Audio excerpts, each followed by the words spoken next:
നമ്മൾ ഈ video discuss ചെയ്യാൻ പോകുന്നത് കെമിസ്ട്രിയിലെ ചാപ്റ്റർ 2 ആണ്. ഗ്യാസ് ലോസ് ആൻഡ് മോൾ കോൺസെപ്റ്റിനെ കുറിച്ചിട്ട്. നമ്മൾ ഈ ഗ്യാസ് ലോസ് തുടങ്ങുന്നതിന് മുമ്പ് തന്നെ നമ്മൾ ഗ്യാസ് മോളിക്യൂൾസിൻ്റെ പ്രത്യേകത അറിഞ്ഞിരിക്കണം.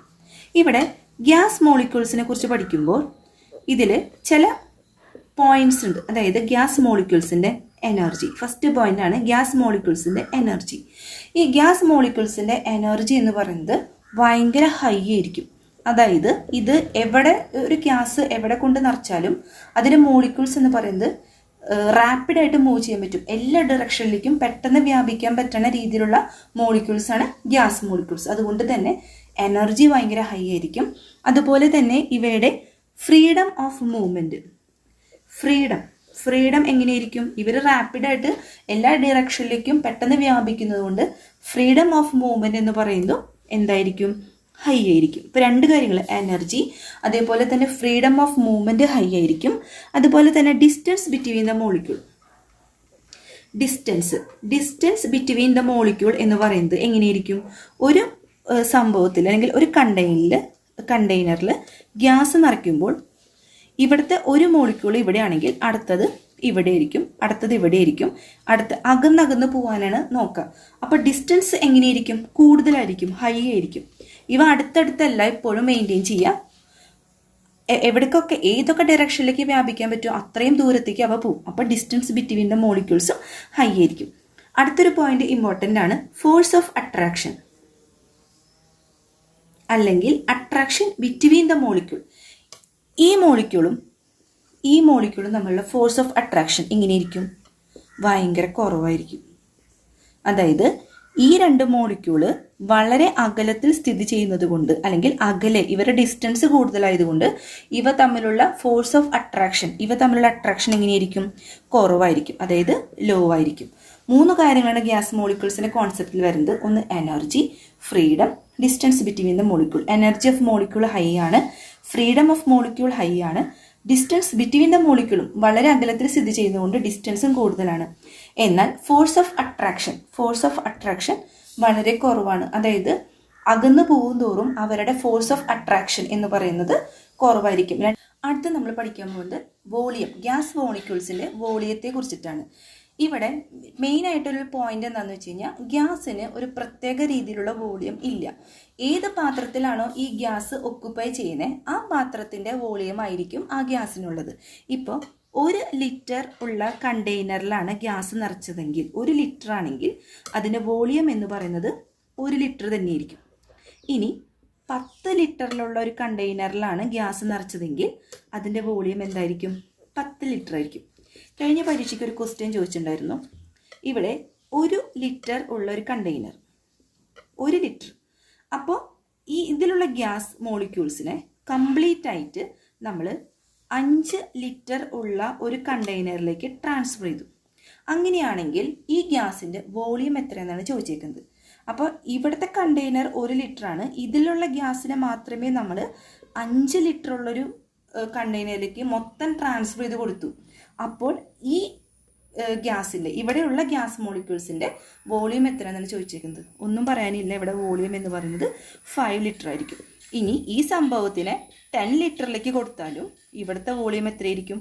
10 ലിറ്റർ ആയിരിക്കും. അതായത് ഏത് കണ്ടെയ്നറിലാണോ ഗ്യാസ് ഒക്കുപ്പൈ ചെയ്യുന്നത് ആ ഗ്യാസിൻ്റെ വോളിയം എന്ന് പറയുന്നത് ആ കണ്ടെയ്നറിൻ്റെ വോളിയം ആയിരിക്കും. ഇതൊരു ബേസിക് കോൺസെപ്റ്റാണ്, മറക്കരുത്, പരീക്ഷയ്ക്ക് വരുന്ന രീതിയിലുള്ള ക്വസ്റ്റ്യൻ ആണ്. അടുത്ത് നമ്മൾ പഠിക്കാൻ പോകുന്നത് ടെമ്പറേച്ചറിനെ കുറിച്ചിട്ടാണ്. എന്താണ് temperature? The average kinetic energy of A molecules in A substance. ഒരു സബ്സ്റ്റൻസിലുള്ള മോളിക്യൂൾസിൻ്റെ ആവറേജ് കൈനറ്റിക് എനർജിനെയാണ് നമ്മൾ ടെമ്പറേച്ചർ എന്ന് പറയുന്നത്. ഇനി ഇവിടെ ഒരു പോയിന്റ് ഉണ്ട്, കൈനറ്റിക് എനർജി. ഇവിടെ മോഷൻ ഓഫ് ദ മോളിക്യൂൾ അല്ലെങ്കിൽ എനർജി ഒബ്റ്റെയിൻഡ് ബൈ മോഷൻ.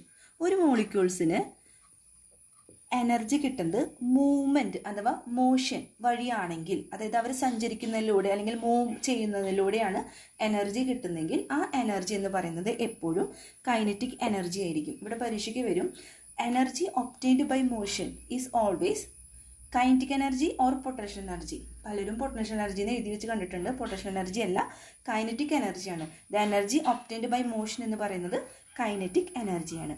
ഇനി അടുത്തൊരു പോയിന്റ്, ഗ്യാസ് ഹീറ്റ് ചെയ്യുമ്പോൾ, ഗ്യാസ് നമ്മൾ ഹീറ്റ് ചെയ്യാന്ന് വെക്കുക, അപ്പോൾ എന്തുണ്ടാവും, ടെമ്പറേച്ചറിന് എന്ത് സംഭവിക്കും, ടെമ്പറേച്ചർ കൂടും. അപ്പോൾ അതിൻ്റെ കൈനറ്റിക് എനർജി, മൂവ്മെൻറ്റ്, മോളിക്യൂൾസിൻ്റെ മൂവ്മെൻറ്റ് കൂടും. അതുപോലെ തന്നെ എനർജി, ഇതെല്ലാം കൂടും. ഗ്യാസ് ഹീറ്റ് ചെയ്യുമ്പോൾ ടെമ്പറേച്ചർ കൂടും, കൈനറ്റിക് എനർജി കൂടും, മൂവ്മെൻറ്റ് കൂടും, എല്ലാം കൂടുകയാണ് ചെയ്യുക, എനർജി കൂടും. ഇതൊക്കെ 3 കോൺസെപ്റ്റ് നമ്മൾ പഠിച്ചിരിക്കണം. ഇവിടെ നമ്മൾ പഠിക്കാൻ പോകുന്നത് വോളിയം, പ്രഷർ എന്നിവയെക്കുറിച്ചുള്ള റിലേഷനാണ്. ഇവിടെ 2 ഫിഗർ കൊടുത്തിട്ടുണ്ട്. ഇത് രണ്ടും കണ്ടെയ്നറാണ്, ക്ലോസ്ഡ് ആയിട്ടുള്ളൊരു കണ്ടെയ്നറാണ്. ഈ ഫിഗർ എയിൽ നമ്മൾ ഗ്യാസ് ഫിൽ ചെയ്തിട്ടുണ്ട്. അപ്പോൾ ഇത് ക്ലോസ് ചെയ്ത കാരണം ഈ കണ്ടെയ്നറിൻ്റെ ഉള്ളിൽ എവിടെ വേണമെങ്കിലും ഗ്യാസ് മോളിക്യൂൾസിന് റാൻഡമായിട്ട് മൂവ് ചെയ്യാം. ഇനി നമ്മൾ ഈ ഗ്യാസ് മോളിക്യൂൾസിനെ ഈ ഫിഗർ ബിയിലേക്ക് ട്രാൻസ്ഫർ ചെയ്ത് കൊടുത്തു. അപ്പോൾ ഗ്യാസ് മോളിക്യൂൾസിന് എണ്ണത്തിനൊന്നും ഒരു വ്യത്യാസം വരുന്നില്ല. ഇവിടെ പരീക്ഷയ്ക്ക് ചോദിക്കും, is there any change in the number of the molecules in figure B. നമ്മളിതിൽ ട്രാൻസ്ഫർ ചെയ്ത് കൊടുത്തു കഴിഞ്ഞാൽ ഗ്യാസ് മോളിക്യൂൾസ് മൊത്തം ഇതിലേക്ക് ട്രാൻസ്ഫർ ചെയ്തു. അപ്പോൾ മോളിക്യൂൾസിൻ്റെ എണ്ണത്തിന് കുറവൊന്നും വരുന്നില്ല. എന്നാൽ നമ്മൾ ഈ ഫിഗർ എയും ബിയും നമ്മൾ കമ്പയർ ചെയ്യുമ്പോൾ ഫിഗർ എയിനേക്കാളും ബിക്ക് സ്പേസ് കുറവാണ് അല്ലേ. ഇതിനാണ് സ്പേസ് കൂടുതൽ, ഇതിന് സ്പേസ് കുറവാണ്. സ്പേസ് കുറവാണ് എന്ന് പറഞ്ഞു കഴിഞ്ഞാൽ അവിടുത്തെ വോളിയം കുറവാണ്. വോളിയം കുറഞ്ഞാൽ എന്ത് കൂടും, പ്രഷർ കൂടും. അതായത് വോളിയവും അതുപോലെ തന്നെ പ്രഷറും എന്തായിരിക്കും, ഇൻവേഴ്സ്ലി പ്രൊപ്പോർഷണൽ ആയിരിക്കും. എവിടെ വോളിയം കൂടുന്നു അവിടെ പ്രഷർ കുറയും. അതാണ് ഇൻവേഴ്സ്ലി പ്രൊപ്പോർഷണൽ. ഒന്ന് കൂടുമ്പോൾ മറ്റേത് കുറയും. പ്രഷർ കൂടാണെങ്കിൽ വോളിയം കുറയും, വോളിയം കൂടാണെങ്കിൽ പ്രഷർ കുറയും. ഇതാണ് ഇതിൻ്റെ ബേസിക് കോൺസെപ്റ്റ്. അടുത്ത് നമ്മൾ 3 ലോസിനെ കുറിച്ച് പഠിക്കാൻ പോകുന്നത് Boyle's law, Charles law, Avogadro law. ഇതിൻ്റെ ഫസ്റ്റ് ലോ ആണ് ബോയിൽസ് ലോ. ഇവിടെ ഇമ്പോർട്ടൻ്റ് ആയൊരു ടോപ്പിക്കാണ്. ബോയിൽസ് ലോ എന്ന് പറയുന്നത് അറ്റ് എ കോൺസ്റ്റന്റ് ടെമ്പറേച്ചർ ഇവിടെ കോൺസ്റ്റന്റ് ആയി നിൽക്കുന്നുണ്ട്. ടെമ്പറേച്ചറിന് ഒരു മാറ്റവും സംഭവിക്കുന്നില്ല. കോൺസ്റ്റന്റ് ടെമ്പറേച്ചറിൽ പി, പ്രഷർ എന്ന് പറയുന്നത് ഇൻവേഴ്സ്ലി പ്രൊപ്പോർഷണൽ ടു വോളിയം. അതായത് കോൺസ്റ്റന്റ് ആയിട്ട് ടെമ്പറേച്ചർ നിൽക്കുമ്പോൾ, ടെമ്പറേച്ചറിന് ഒരു മാറ്റമില്ലാതെ നിൽക്കുമ്പോൾ പ്രഷർ എന്ന് പറയുന്നത് വോളിയത്തിന് ഇൻവേഴ്സ്ലി പ്രൊപ്പോർഷണൽ ആണ്. പിയും ബിയും തമ്മിലുള്ള റിലേഷനാണ് ഈ ബോയിൽസ് ലോ എന്ന് പറയുന്നത്. ക്വസ്റ്റ്യൻസ് കാണാറുണ്ട്, പ്രഷർ ആൻഡ് വോളിയത്തിനെ റിലേറ്റ് ചെയ്തിരിക്കുന്ന ലോ ഏതാന്ന് ചോദിച്ചു കഴിഞ്ഞാൽ ബോയിൽസ് ലോ ആണ്. ഇവിടെ കോൺസ്റ്റന്റ് ആയി നിൽക്കുന്നത് ടെമ്പറേച്ചർ ആണ്. പ്രഷർ കൂടുമ്പോൾ വോളിയം കുറയും, വോളിയം കൂടുമ്പോൾ പ്രഷർ കുറയും. ഇതാണ് ഇതിന്റെ ബേസിക് കോൺസെപ്റ്റ്. അടുത്ത ലോ ആണ് ചാൾസ് ലോ. നമ്മൾ ബോയിൽസ് ലോയിൽ ടെമ്പറേച്ചറിനെ കോൺസ്റ്റന്റ് ആക്കി നിർത്തി. പക്ഷേ ചാൾസ് ലോയിൽ പ്രഷറാണ് കോൺസ്റ്റന്റ് ആയിട്ട് നിൽക്കുന്നത്. When pressure remains constant, volume of a gas is directly proportional to temperature. Charles ലോയിൽ പ്രഷർ കോൺസ്റ്റന്റ് ആയി നിൽക്കുമ്പോൾ വോളിയം എന്ന് പറയുന്നത് ടെമ്പറേച്ചറിന് ഡയറക്ട്ലി പ്രൊപ്പോർഷണൽ ആയിരിക്കും. അതായത് വോളിയം കൂടുമ്പോൾ ടെമ്പറേച്ചർ കൂടും, വോളിയം കുറയുമ്പോൾ ടെമ്പറേച്ചർ കുറയും. ഒന്ന് കൂടുമ്പോൾ മറ്റേതും കൂടും. അതാണ് ചാൾസ് ലോന്റെ പ്രത്യേകത. നമ്മൾ ബോയിൽസ് ലോ, ചാൾസ് ലോ നമ്മൾ പഠിച്ചു. അവോഗാഡ്രോ ലോ എന്ന് പറഞ്ഞു കഴിഞ്ഞാൽ 2 സംഭവങ്ങൾ കോൺസ്റ്റന്റ് ആയി നിൽക്കും. അതായത് at constant temperature and pressure, 2 കാര്യങ്ങളായിരിക്കും ഇവിടെ കോൺസ്റ്റന്റ് ആയി നിൽക്കുക. അവോഗാഡ്രോ ലോയിൽ at constant temperature and pressure, volume എന്ന് പറയുന്നത് is directly proportional to number of molecules. Volume എന്ന് പറയുന്നത് നമ്പർ ഓഫ് മോളിക്യൂൾസിന് ഡയറക്ട്ലി പ്രൊപ്പോർഷണൽ ആയിരിക്കും. V directly proportional to N. എന്നിനെ നമ്പർ ഓഫ് മോളിക്യൂൾസ് നമുക്ക് എഴുതാം. ഒന്ന് വോളിയം കൂടുമ്പോൾ നമ്പർ ഓഫ് മോളിക്യൂൾസ് കൂടും, വോളിയം കുറയുമ്പോൾ നമ്പർ ഓഫ് മോളിക്യൂൾസ് കുറയും. At constant temperature and pressure. ഇതാണ് അവോഗാഡ്രോ ലോ. ഇവിടെ ഒരു ക്വസ്റ്റ്യൻ, പരീക്ഷയ്ക്ക് ചോദിക്കാനുള്ള ഒരു ക്വസ്റ്റ്യൻ ആണ്, the size of the air bubble rising from the bottom of an aquarium increases, explain. അതായത് ഇതൊരു എക്വേറിയം എന്ന് വെക്കുക. ഇതിന്റെ ഈ എയർ ബബിൾ എന്ന് പറഞ്ഞ സംഭവം മുകളിലേക്ക് കയറും തോറും വലിപ്പം കൂടി വരുന്നതായിട്ട് കാണാം നമുക്ക്.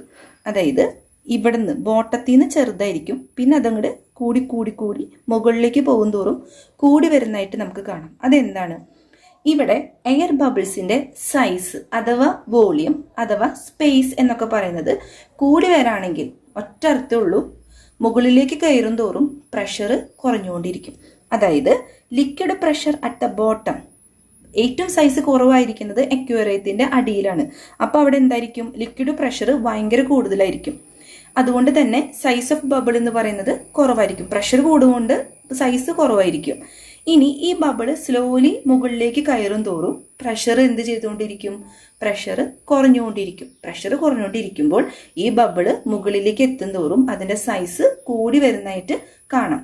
ഈ ലോ ഏതുമായിട്ട് ബന്ധപ്പെട്ട് കിടക്കുന്നതാണെന്ന് ചോദിച്ചു കഴിഞ്ഞാൽ ഇവിടെ പ്രഷറും വോളിയുമായിട്ടുള്ള റിലേഷൻ ആയതുകൊണ്ട് ഇത് ഏത് ലോ ആയിരിക്കും, ഇത് ബോയിൽസ് ലോ ആയിരിക്കും. ഇമ്പോർട്ടൻ്റ് ആണ് കേട്ടോ, ഈ ക്വസ്റ്റ്യൻ പരീക്ഷയിൽ ചോദിച്ചിട്ടുണ്ട്. ഈ ലോ പ്രഷറും വോളിയുമായിട്ട് കണക്ട് ചെയ്തിരിക്കുന്നതുകൊണ്ട് ഏത് ലോ ആണെന്ന് ചോദിച്ചു കഴിഞ്ഞാൽ ഇത് ബോയിൽസ് ലോ ആയിരിക്കും. അതായത് പി ടെമ്പറേച്ചർ കോൺസ്റ്റന്റ് ആയിട്ട് നിൽക്കുമ്പോൾ പി എന്ന് പറയുന്നത് inversely proportional to V. Pressure കൂടുമ്പോൾ വോളിയം കുറയും, വോളിയം കുറയുമ്പോൾ പ്രഷർ കൂടും. അടുത്തൊരു ക്വസ്റ്റ്യൻ നോക്കാം. The gas in a cylinder A of volume 2 litre is completely transferred into cylinder B of volume 4 litre without changing temperature. Temperature change ചെയ്യാണ്ട് 2 ലിറ്ററിലുള്ള സിലിണ്ടറിൽ, ഇവിടെ 2 litre സിലിണ്ടറാണ് cylinder എയിലുള്ളത്. ഇതിലുള്ള ഗ്യാസ് ടെമ്പറേച്ചർ ചേഞ്ച് ചെയ്യാണ്ട് ഇതിലുള്ള ഗ്യാസിനെ cylinder B 4 litre ഉള്ള cylinder ബിയിലേക്ക് മൊത്തം transfer ചെയ്ത് കൊടുത്തു. അപ്പോൾ ആദ്യത്തെ സിലിണ്ടറിന് 2 ലിറ്റർ ആണ്, രണ്ടാമത്തെ സിലിണ്ടറിന് 4 ലിറ്റർ ആണ്. ഫസ്റ്റ് ക്വസ്റ്റ്യൻ പറയുന്നത് which is the new volume of the gas. നമുക്കറിയാം, നമ്മൾ നേരത്തെ പറഞ്ഞ പോലെ തന്നെ ഇതിലിപ്പോൾ 2 ലിറ്ററിലാണെങ്കിൽ വോളിയം എന്ന് പറയുന്നത് 2 ലിറ്റർ ആയിരിക്കും, 4 ലിറ്റർ ആണെങ്കിൽ 4 ആയിരിക്കും. ഇനി അതൊരു 10 ലിറ്ററിലേക്ക് പകർത്തിയെങ്കിൽ അതിന്റെ വോളിയം 10 ആയിരിക്കും. ഏത് സിലിണ്ടറിലാണോ ഈ ഗ്യാസ് ഒക്കുപ്പൈ ചെയ്യുന്നത് ആ സിലിണ്ടറിന്റെ വോളിയം തന്നെയായിരിക്കും ഗ്യാസിന്റെയും വോളിയം. അപ്പോൾ ഇവിടുത്തെ ഫസ്റ്റ് ക്വസ്റ്റ്യൻ ആൻസർ എന്ന് പറയുന്നത് 4 ലിറ്റർ ആയിരിക്കും. ഇനി ഇതിന് 10 ലിറ്ററിലേക്ക് പകർത്തിയാൽ 10 ആയിരിക്കും ഇവിടെ ആൻസർ വരുന്നത്. അടുത്ത question, gas in which cylinder experience more pressure. More pressure experience ചെയ്യുന്നത് എയിലാണോ ബിയിലാണോ എന്നാണ് ചോദിക്കുന്നത്. ഒറ്റ കാര്യം അവിടെ ഉള്ളൂ, ഏതിലാണോ സ്പേസ് കുറവുള്ളത് അവിടെ പ്രഷർ കൂടുതലായിരിക്കും.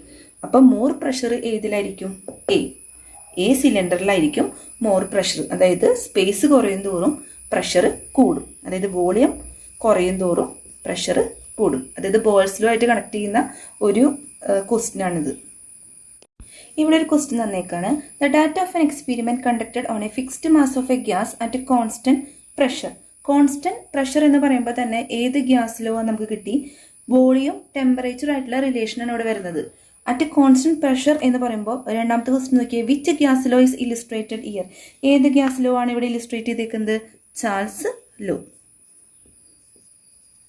ഈ ഒരു കോൺസ്റ്റന്റ് പ്രഷർ എന്ന സംഭവത്തിൽ നിന്ന് തന്നെ നമുക്ക് ഈ ഉത്തരം കിട്ടി. ചാൾസ് ലോ ആണ് ഇവിടെ ഇല്ലുസ്ട്രേറ്റ് ചെയ്തിരിക്കുന്ന ലോ. ഇനി പറഞ്ഞേക്കുന്നത് എയും ബിയുടെ വാല്യൂ കണ്ടുപിടിക്കാനാണ് പറഞ്ഞേക്കുന്നത്. നമുക്കറിയാം ചാൾസ് ലോ എന്ന് പറയുന്നത് at constant pressure volume directly proportional to temperature. വോളിയത്തിന് എന്ത് സംഭവിക്കുന്നു അത് തന്നെ ടെമ്പറേച്ചറിനും സംഭവിക്കും. ഒന്ന് കൂടും ഒന്ന് കുറയും, അല്ലെങ്കിൽ ഒന്ന് കുറയുമ്പോൾ ഒന്ന് കൂടി, ആ ഒരു കോൺസെപ്റ്റ് ഒന്നും ഇവിടെ നോക്കുന്നില്ല. ഇവിടെ ഫസ്റ്റ് നമുക്കൊരു ഹിന്റ് തന്നിട്ടുണ്ട്. വോളിയം 600 ആണ്, ടെമ്പറേച്ചർ 300 ആയിട്ട് മാറി.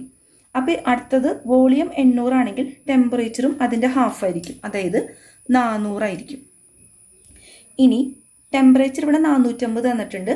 അപ്പോൾ ഇതിൻ്റെ ഡബിൾ ആയിരിക്കും ഇവിടുത്തെ വോളിയം എന്ന് പറയുന്നത്, അതായത് 900. ഈ ഒരു കോൺസെപ്റ്റാണ് അവിടെ വരുന്നത്. ഇവിടെ 600, ഇവിടെ 300 ആയി. അപ്പോൾ ഇവിടെ 800 400 ആവും, 900 450 ആവും. ആ ഒരു കോൺസെപ്റ്റിൽ വേണം നമ്മൾ ഇതിൽ ആൻസർ എഴുതാൻ. നിങ്ങൾക്ക് ഈ വീഡിയോ ഇഷ്ടപ്പെട്ടാൽ ലൈക്ക് ചെയ്യാനും സബ്സ്ക്രൈബ് ചെയ്യാനും മറക്കരുത്.